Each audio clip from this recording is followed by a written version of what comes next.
So good morning. This is Joyce Graff. I'm with the Brookline Senior Center, and I have Claire Weston with me this morning. And we're going to talk a little bit about the applique technique in quilting. So let me just share some slides with you I put together so that you can see what this technique looks like. These are some stockings that were done by one of our participants, Betty Lou, and they're done with the applique technique. So she shared these with us so that we can see her beautiful work and see how applique pieces are built up. So you can see it's small pieces put together, and each one of these colors is a different piece of fabric, and she stacked them up. You put the backmost piece first, and you just build it upward so that, and you can see here, this carrot nose is the last piece on, but it's constructed of these little pieces of fabric, both to build it up in terms of depth and also to change the color. And in some places, to make the snowman a little more fat and the penguin a little more round, she's stuffed the piece, so put a little bit of stuffing underneath it to make it a little more bulky. Here's a close-up so you can see more of the stitching. So she's stacking the pieces from the bottom to the top. So this is her base, the blue, and sewing each piece in place with a blind stitch, stuffing to make his belly a little more prominent, and then adding features with embroidery, like here on her lines are embroidered and the facial features are embroidered. And then she's added some bling, some beading here, but you can, here you can see the stitch a little bit. So that's the blind stitch. And I think it's adorable. It's so cute. And this is made with felt. These pieces are felt, which is easy to work with because you don't have to turn the edge or anything. You just sew it. But it's not going to survive the wash. So it's great for something like a Christmas tree ornament that you're only going to use once a year and put away because it doesn't need to be washed. Here's another piece that was done with felt. They're bright, they're fun, and they're not washable. A lot of felt will run. Its shape will change in the wash. So you need to make sure you understand that this is a decorative piece, but it's not for wear. I have a suggestion. Sure. Remember the steam iron?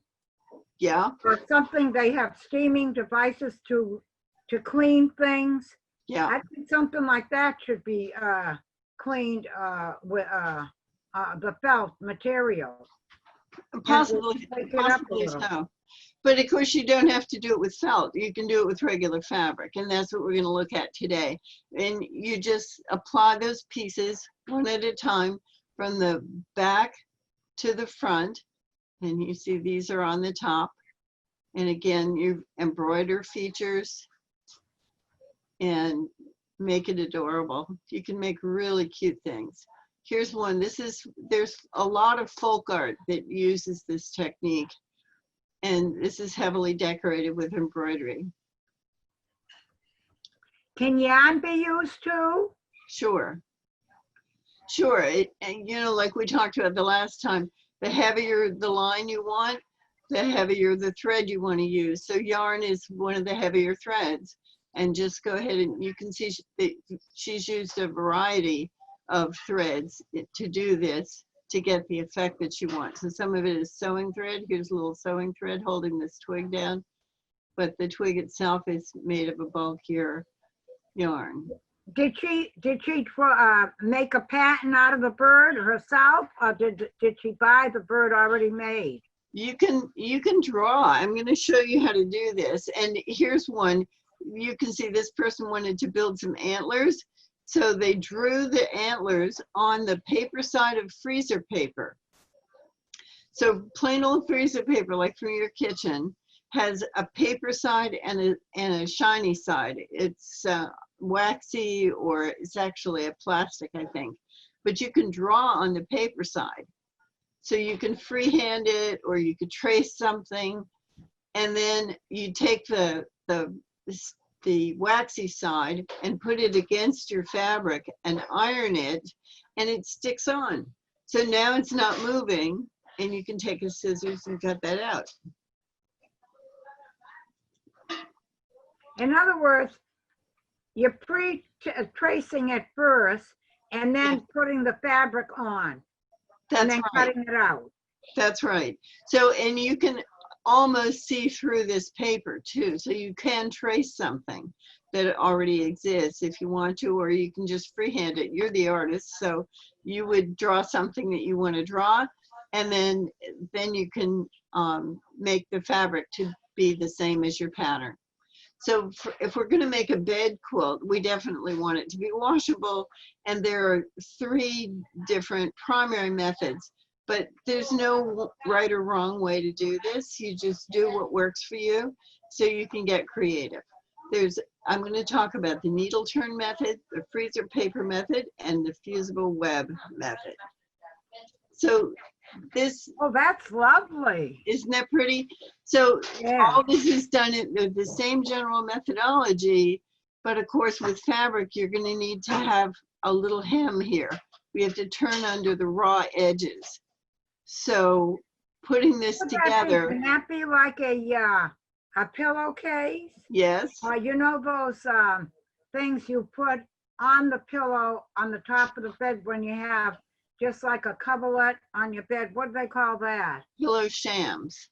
Oh yeah, shams. Pillow shams. I think something like that would look nice because I'm going to paint my back of my bed, the wall, this pale blue color. Right. I've had it mixed at Home Depot. Great. So this is what's called needle turn applique. And you can see here she has drawn the pattern. This is the size she wants the finished leaf to be. And now she's turning under this 1/4 inch edge. And she's going to sew against it. So here you can see on the line she's already done. She's stitched around on both sides of that line. That's her stem. And now she's making these leaves. You can also use freezer paper here, and there's a little video. If you want, I can show you the little video. Reynolds Wrap sells a freezer. What is that, about $5 or $6 for the freezer paper? Probably, yeah. Yeah, it's not cheap. No, it's I not. can remember when we went to the butcher shop and the kosher meats department, we always use that paper that they wrap the meat up in.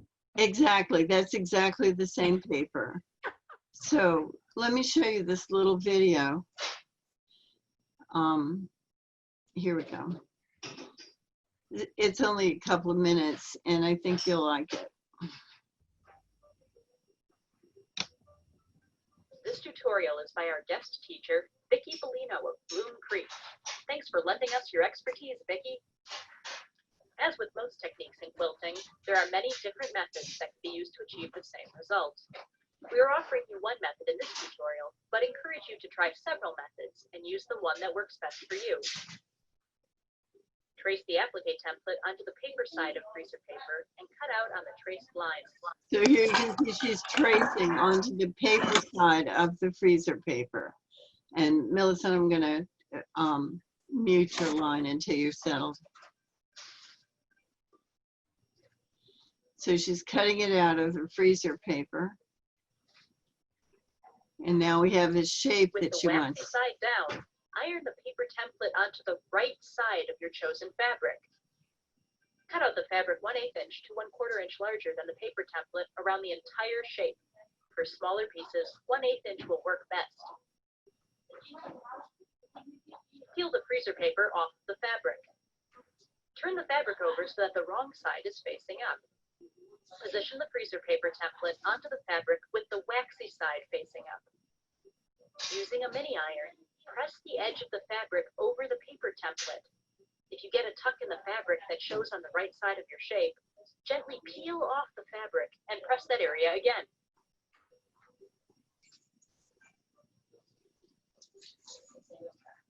What is the instrument she's got in her hand? It's a mini iron, and I use a regular iron. You don't have to Place use a small mini. drops of fabric glue onto the wrong side all around the edges of your prepared template and press gently onto your block fabric. Try to place the drops of glue away from the fold to prevent the needle from hitting the glue when you're sewing. Is that a piece of material that she's gluing it on?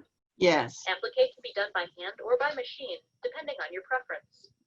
For hand applique, select an applique thread that matches the fabric and use an applique size needle. Taking small stitches and catching just the edge of the applique piece. Stitch in place around the entire shape. That's the blind stitch. You And you put can it see her under thread and matches. out. Machine applique. Choose a stitch on your machine that will show I'm the gonna least. Stop Are you that. We doing don't this need on the to. machine too? It is possible to do it on the machine. I think it's more beautiful when you do it actually by hand. But I'll show you another technique for machine doing. But when you're going to turn something, I think it's best done by hand. Hi, Yeah, Millicent. because it might slip on the machine. Yeah, great. So let me go back to the slides here. Where am I? Here. I didn't get my giraffes in the mail yet, Joyce. Oh, No, I haven't posted it yet. I'm waiting for one more thing that's coming in tomorrow. So here, I'll just go through it again like you saw in the video.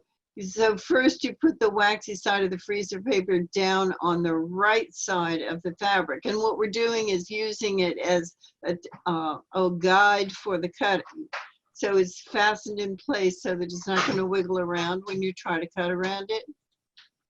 And then you cut around it, leave yourself a margin that you're going to turn under. is that like a 1/4 inch? Yeah, it's about a 1/4 inch, a little more, a little less, depends on how fussy your piece is and the fabric that you're trying to turn. But usually around a 1/4 inch is a good guide.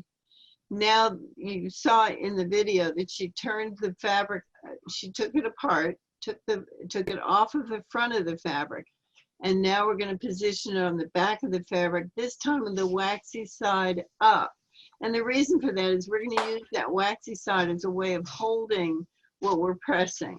So she's pressing that around. Now the other thing I wanted to point out is on every inside curve, you need to notch it. You're just going to make a little slit, just a little snip, snip, snip, snip. And then when you turn it, you see how it needed to expand. So those things will naturally open up. So that's just one little snip, and then it opens because of the way it's turning.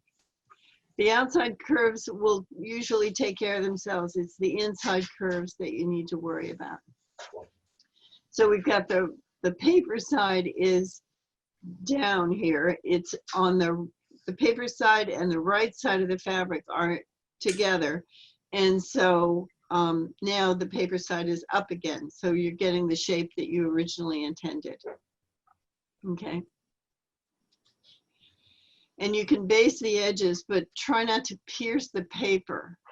So here we've got a big long running stitch going around, and it's only in the fabric, it's not through the paper.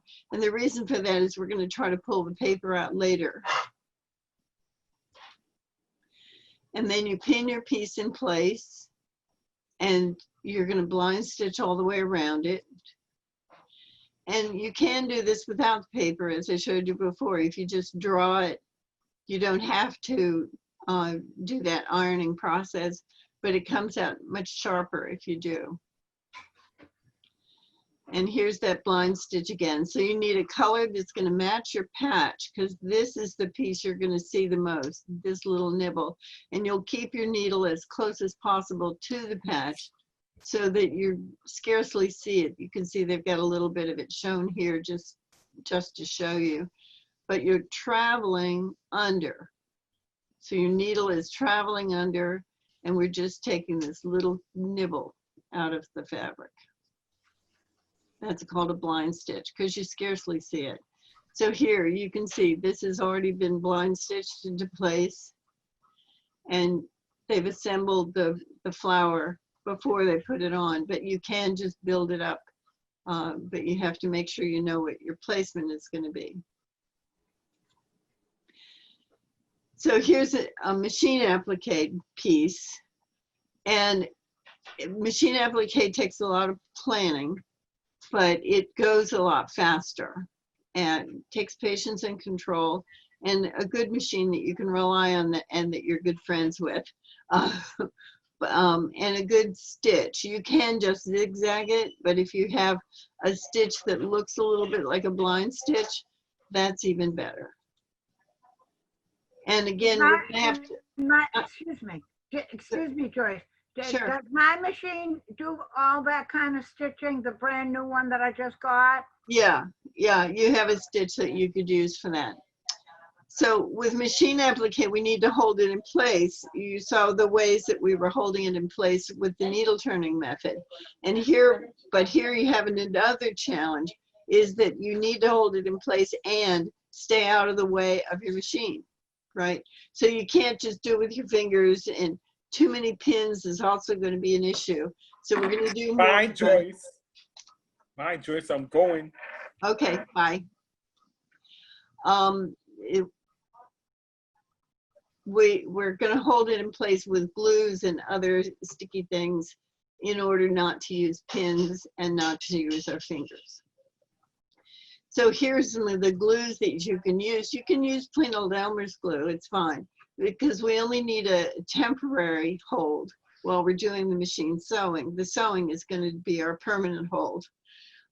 It needs a washable glue, and plain old white glue is washable. And they also have a fabric glue stick that works well. Or what I like to use is, it's called fusible web. And this one is double stick. It has fusible on both sides of it. So you can iron it down to the fabric, and then you can peel off the extra paper that they put with it and iron it onto your base piece.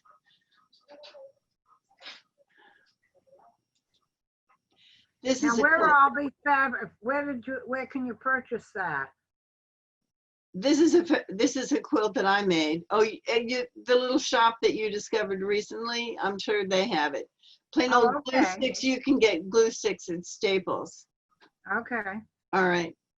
Just as long as it's washable. That's the main thing. And you don't want the purple kind. You want the white kind.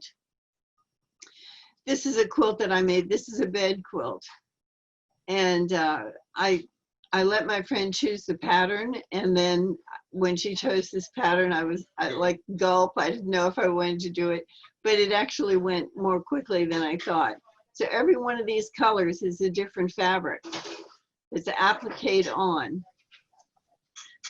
So applique is the French word to apply, to fasten on top.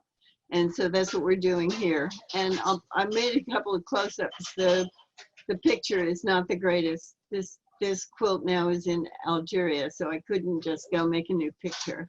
But you can see my butterfly and the flowers, and you can see the different fabrics that are built into this to make the different colors. Did you give it to somebody special in Algiers? Yeah, this was for a wedding. I went to a wedding in Algeria, and this was my wedding gift to the bride. So you see my frog? They must have appreciated that, something handmade. Yeah. And the bunny rabbit, I actually used flannel to make the white for the bunny rabbit. So he's petable. So it was a lot of fun to do. And machine quilting, I did this on machine. So this is all machine quilting. And I did it before the quilting down through the sandwich. You can kind of see what the quilter has done here with the circles. That's done on top of the applique. So I did most of the work before she quilted it. A couple of things, anything that was going to stick up and potentially be a problem to her, I did at the end. But I think even the eyes I did before. Joyce, is this material all cotton? It's all cotton, yes. It's all washable, so you can throw this in the washing machine. Here's a nice one that you can see. This was done on a machine. So here's, you can see that's that blanket stitch we were doing before. Okay, and here's a little embroidery to make the features. And here's Are a these quilt. remnant pieces of material, or did you Yes. go out and buy it? Well, or scraps. I mean, this is sort of what we call scrappy. So you didn't have to have very much of each of these fabrics in order to make this. It's just cut out of little random pieces of fabric. And as part of the mask making process, I've had a lot of scraps, and there's one woman who comes and collects my scraps. Well, Jewel Chin had a lot of material, and she figured nobody would take anything at this time, so she ended up using it and making a mask for people. Good, good, good. Yeah. So here, this is one that made me think of you. And so applique is basically paint by numbers. So consider the fabrics your paints. So you choose different fabrics to do different things and put the little pieces together and build it up. Just unleash your creativity. And many of the drawings that I've seen you do could be great quilts. This that particular model looked like Egyptian. A little bit, yeah. Yeah, like in Egypt. Right, right. You drew that? No, I did not draw that. That was done by a professional needlework artist. So that talks a little bit about applique. And next week, I thought we'd talk about paper piecing, and I'll share with you the project that I'm thinking of that we might do together. So thanks for listening.